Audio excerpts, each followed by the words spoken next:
Hey guys, Omni here. We are back for episode 4 of season 3 of Harley Quinn. The first couple of episodes getting us into the swing of things, it's really endeared me even more to this show, especially with the way they've been handling Ivy and Harley's relationship. You know, every time they hit a little bit of a hiccup, they move around it, they push through it, and they compromise and work it out. It's honestly quite refreshing. Like, there's not a lot of drama. When it is there, they address it almost immediately, and it's just been a lot of fun seeing them like actually have a healthy relationship. In the first episode, it got me a little concerned with that kind of setup with them having some tension, them having like a few moments where they were just kind of butting heads and their disparate personalities were just not meshing all the way. And then the way they worked through that was just really endearing. And especially in this last episode, in the third one, where they run into Kite Man. They get set at the same table as him and his new girlfriend. And these interactions that play without, you know, Harley and her scenes with Kite Man, and then Ivy with her scenes with Golden Glider coming in as, you know, the new relationship is blossoming there between them. And they're both paired up with, well, Kite Man, the one who kind of came in and got in the way of everything that was going on. And then for Ivy, his new squeeze. And they all kind of encouraged each other and lifted each other up and pushed through it. And it was just so beautiful. On top of a just hilarious episode with them having like these accolade awards for villains, the Villies. It was a lot of fun. There was a lot of great Easter eggs and little nuggets throughout. We are still carrying through this Thomas Wayne biopic storyline as well with James Gunn, with surprise Billy Bob Thornton in the last episode, who that was short-lived. But I love the direction of this so far. I really do. And I think she just kind of quells fans a little bit. The showrunners kind of addressed publicly in an interview about Ivy and Harley's relationship because of the way this is going or whatever, and maybe some concerns I guess some people have been having publicly, or like vocal minorities, I don't know, about, you know, how long will this last? Is this short term, or is Harley going to end up back with Joker at any point? And they're like, no. Once we solidifies these two, they are sticking it out. They are making it through. And that was a concern I had because I feel like, I think I actually mentioned that at one point or another, is if, you know, I really wouldn't want them to backtrack on this at all. I really want them to really kind of stand their ground on it. And I'm glad that they are.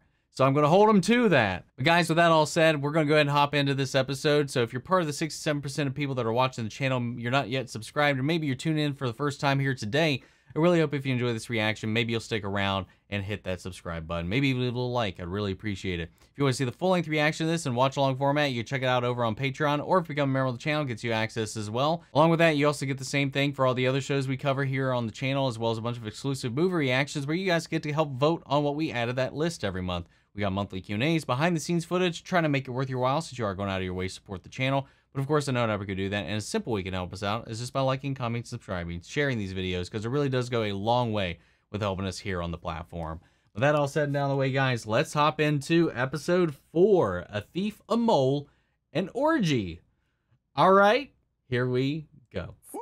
Those garlic knots slap. Don't get me wrong, I love me some Mama Max. That Pomodoro turns me into a Pomahoro. I'm all powerful. Check this shit out. Take that. Take all. Very cool, Frank, but in this current state, he can only pollinate this area. Ah. Down with all of Gotham's flora. No dick mess needed. You feel me? Hey, Frank, you're asexual, so you'd be fucking yourself. Well, I know I can do that. Any hoodly. Who makes the best burger? Who won Best Actor for the 1991 Olivier's? The horse, Biscuit, and a gay man. Amazing. He's good. I've asked. No name, just a gay man. Frank, I'm fine. I don't need... Okay, don't stop. That actually feels really good. Man, Ivy is just my favorite character, man. I relate a little too hard with her, man.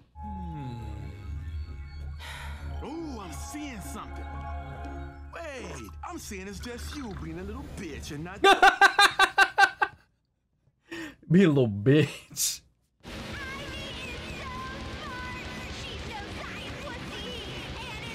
Oh. Obviously, and it goes without saying, I think it's amazing that you started a band. The thing is,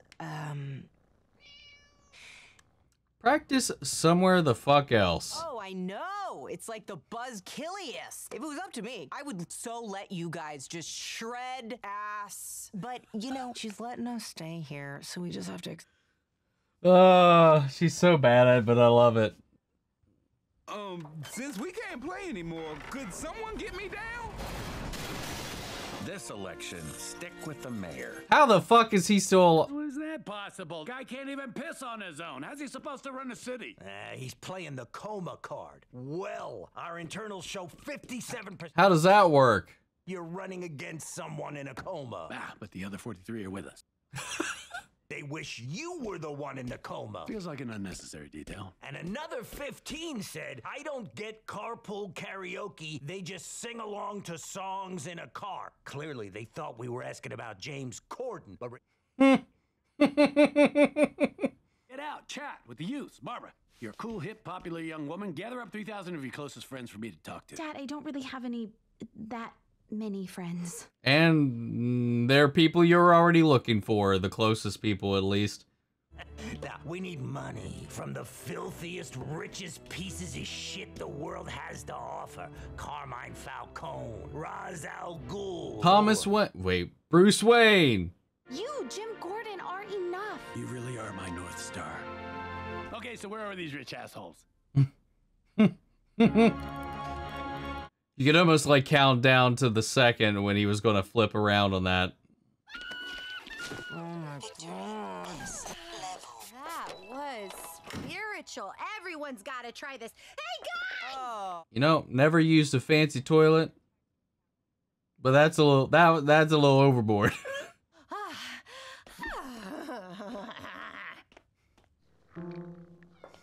I did it! Woo! You diddled an electrical socket? Did you see anything? I'm plugged into the World Wide Web. What haven't I seen? Biggest revelation? A lot of stepmothers are stooping their stepsons. No, you horny smoke alarm! Someone... Okay, I promise. Is there a villain who looks like a static screen? I don't think so. Damn. Well, then the cameras are broken. What? Oh, good job. That is some devious shit. I think we're dealing with a genius. They may be smart when breaking in, but they're not smart. Now they're both telling some unnecessary fibs. How'd you come up with the answer? I don't know. Maybe because Oh. my son can count to frickin' 7. I hate this Common Core. Papa needs to talk with his guests who decided to drop in during homework time. Someone broke into our place and stole. I love Papa joke. Saves me a trip to Goodwill. And what's the password? The password is... Hoot hoot. Hoot hoot. Oh my god, holy shit! I just fucking threw a dart at the board, man, and I hit it. You really think one of these sick assholes has Frank? Yes, just play it cool, okay? Hoot, hoot. You know, for the whole like kind of point of the masks, them wearing what they wear all the time, and not to mention their extremely unique skin types, it's not a good job of staying undercover. Inhumane sacrifices we have been performing for over 100 years. A goat pinata will play the role of an actual goat tonight. I know. That was my favorite part. Whoever stole Frank has to be covered in his pollen. So let's see if it's one of these creeps. You're so hot when you give orders. All right, just go in there and charm that. Oh, okay. Forget about your goddamn glasses. Focus on the mission at hand. Get that money. Got it. Just gonna glad hand the hell out of it. God! Hey, Mr. Owlman. Ha, Jim Gordon here. I'm running for mayor of Gotham. We're not supposed to use names. Oh, right. His shadow is the Batman. Like, that's so funny. That is so cool. That's such a nice little detail. Those broad shoulders that look like they're holding the weight of the world. Bruce Wayne! God, it's good to see a familiar face. Commissioner. My God, those shoulders really are. You won't give me back my pasta maker! The ultimate betrayal! My therapist thinks we would all benefit from... Good to see you too, but I haven't the faintest idea what you're talking about. I know all about you texting Ivy, telling her I can't do anything in your apartment, including use your fancy jet. Crap. Pretty good, considering Harley bashed in the rest of the cameras! And I'll bring this kind of ingenuity all the way to City Hall. Jim, if I give you money, will you leave me alone? You betcha. Win. Just didn't say anything. And look, the last time we hooked up was like 4 years ago. Wait, what? Okay, we can go. Is there anyone else I should know about? Any more shocking sex things I'm gonna be blindsided with? What the hell? Speaking of, Legion of Dildos spermicidal lubricant.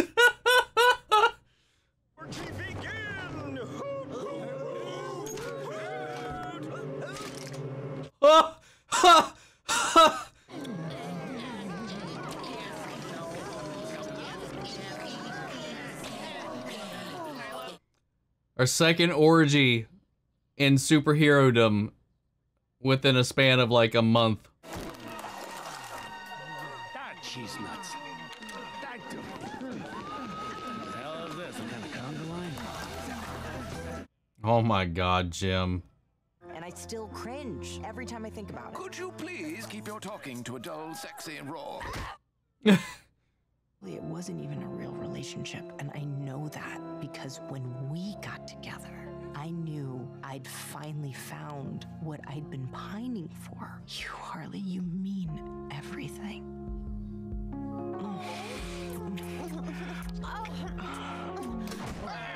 Oh. One rule at orgies, never turn the lights on. But I was almost done. Hot damn. What the hell? Gordon, you brilliant buffoon. There's only one thing better than money. The love of a woman? Blackmail. Oh, that and so much more.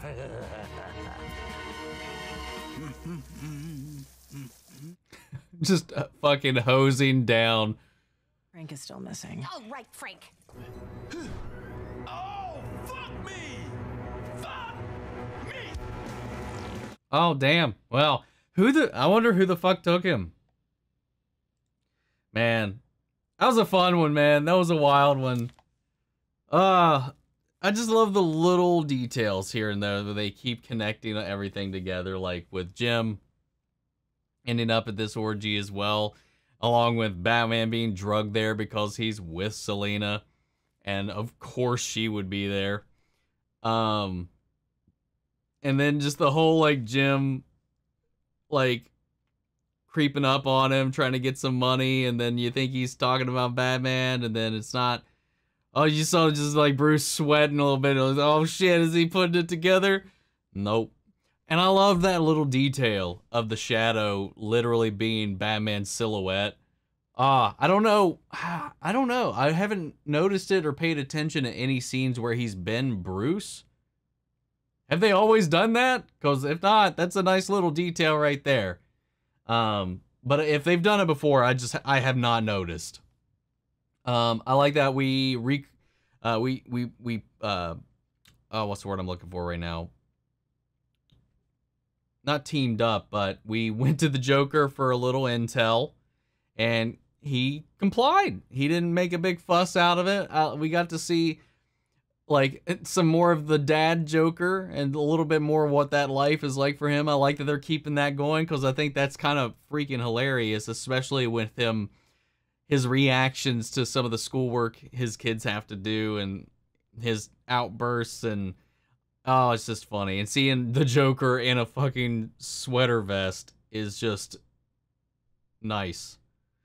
But yeah, him helping them along, getting them in to the Court of Owls to get access to this soiree in the hopes of finding some information was fun.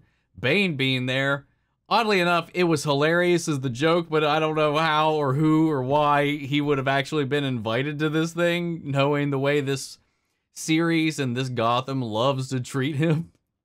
But it was still kind of funny, especially with the complications of his suit, trying to like get prepared and geared up for it, and then it ending when he's trying to like carve up for the whole energy process of it. So funny. And again, similarly, like what I was talking about, like leading into this, we had another problem that arose within their relationship, and it was promptly addressed. With them ironing things out, them working through everything together, and establishing kind of their feelings and reassuring each other and moving past it all. I love it. I really did. And that whole like scene about Ivy talking about, and it kind of, they've kind of been laying those seeds, like, because anytime Ivy has been in the same room as Catwoman, she's always acted a little weird. And this kind of explains and sheds some light on that. I like that. Like it adds some context to previous seasons and their relationship, or at least their history, and why they are kind of so close. And why Ivy can be really weird. I was always unsure if it was an attraction thing or if she was just kind of fangirling over Catwoman and stuff like that. But I think it was a combination of such. But I like that they aired that out and talked about that, the insecurity that came with that, and what kind of comfort being in a relationship with Harley actually does bring her, despite, you know, some of her actions previously in this episode. But yeah, I love it. I really like that. And then we got Cy back into the fold as a Google Home, essentially. And a mystery person stealing Frank. We still have no idea who that is.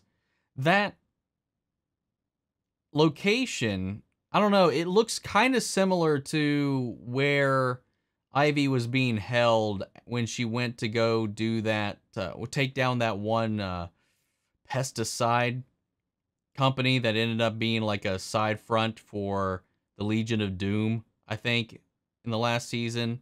It kind of looked like that. It might be something different, but that's where my mind immediately went towards. But don't know. Is there anything else that happened in the episode worth talking about? I think that was pretty much it. Jim just fumbling through these situations is just gold. It's hilarious, man. Jim and Bane are two of the funniest characters in this because they are so just counter to the primary and most common versions of those characters that we're used to. And it's just so, I don't know, man. It's just so cathartic in a lot of ways, just seeing how these characters exist in this world. I don't know. I don't know why that is either. I don't know. Anyway, still getting the Bat family slowly sprinkled in throughout here. Even we got that like episode that was very much shared with them and Harley and the gang. So I like keeping them in the loop, checking in with them every now and then. And this kind of running gag of Bruce just kind of being this like fuck buddy that Catwoman just kind of settles for. It's kind of funny, man. But guys, I don't know what else to say. I think we touched on everything in the episode. If there's anything I forgot, let me know in the comments. We'll carry on the conversation there.